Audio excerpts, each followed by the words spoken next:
అంతవంత ఇమే దేహో నిత్యసోక్త శరీరనః అనాశినో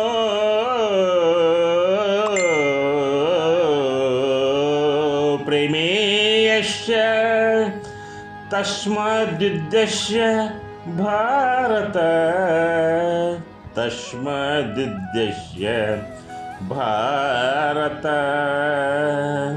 అంతవంత ఇమే దేహో నిత్యసోక్తో శరీరనః అనాశినో ప్రమేయస్య తస్మాద్యుద్ధస్య భారత.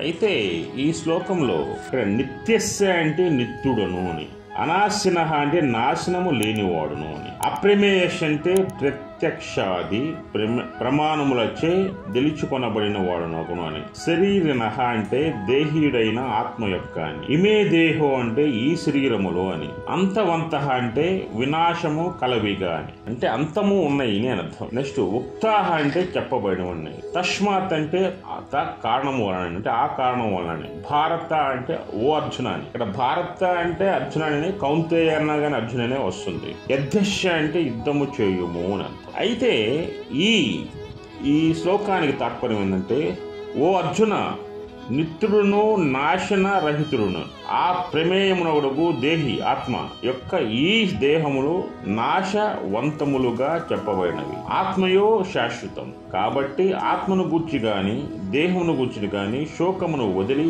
నీవు యుద్ధము చేయము. ఇక్కడ శ్రీకృష్ణ భగవానుడు అర్జునుడికి హితబోధ చేస్తున్నారు. ఏమని చేస్తున్నారంటే, అర్జున, ఓ కౌంతేయ, ఓ భారత, ఓ పాండవ మధ్యమ, ఇక్కడ మీరు తెలుసుకోవాల్సిందంటే అర్జున, నువ్వు ఎవరిపైన యుద్ధం చేస్తున్నావు? నువ్వు నా బంధువులు నీ బంధువులపైన యుద్ధం చేయట్లే, నీ యొక్క గురువులపైన యుద్ధం చేయట్లే, నీ యొక్క సహచరులపై యుద్ధం చేయట్లే, నీ అన్నదమ్ములపైన యుద్ధం చేయట్లే. ఇక్కడ నువ్వు చేసే యుద్ధం కేవలం అధర్మం పైనే, అసురులపైనే, ధర్మాన్ని వీడి జనాన్ని రాక్షసంగా హింసించేటువంటి ఒక రాక్షసుల పైన నువ్వు యుద్ధం చేస్తున్నావు. అది గమనించు. ఇప్పుడు నీ బంధువులు కానీ నీవు కానీ ధరించిన శరీరాలు మొత్తం శాస్త్రమైన అనుకుంటున్నావా? ఏదో ఒక రోజు నశించేవే ఎన్ని. ఇప్పుడు నువ్వు యుద్ధం చేసి వాళ్ళని చంపకపోయినా ఏదో రోజు వాళ్ళు చనిపోయేవాల్సిందే. అయితే ఇక్కడ లోకానికి తెలిసే నీతి ఒకటి ఉంది. ఏంటంటే, అధర్మం చేసిన వాడు ఓడిపోక తప్పదు, అధర్మం చేసిన వాడు చనిపోక తప్పదు అనేది ఇక్కడ వృత్తాంతం. అయితే మానవ శరీరానికి నీకు అది అశాశ్వతమైనది, అదేవిధంగా ఆత్మ మాత్రమే శాశ్వతమైనది. ఇక్కడ నువ్వు తెలుసుకోవాల్సింది ఆత్మజ్ఞానం. ఆత్మజ్ఞానాన్ని తెలుసుకో. ఆత్మ ఏంటి? ఇక్కడ అధర్మాన్ని ఓడిస్తున్నావు, ధర్మం వైపు నిలబడ్డావు. ధర్మో రక్షితగా యద్భావం సద్భావతి. ఈ ధర్మాన్ని కాపాడు, యుద్ధం చేయి. నువ్వు అధర్మం వైపు ఆలోచించద్దు, ధర్మం వైపు నిలబడి యుద్ధం చేయి. ఈ యుద్ధం చేయటం వల్ల నీవు సమాజానికి మేలు చేసిన వాడవుతావు, ప్రకృతికి సహకరించిన వాడవుతావు అని శ్రీకృష్ణ భగవానుడు అర్జునుడికి ఉపదేశం చేస్తాడు. జై శ్రీకృష్ణ. జై శ్రీకృష్ణ.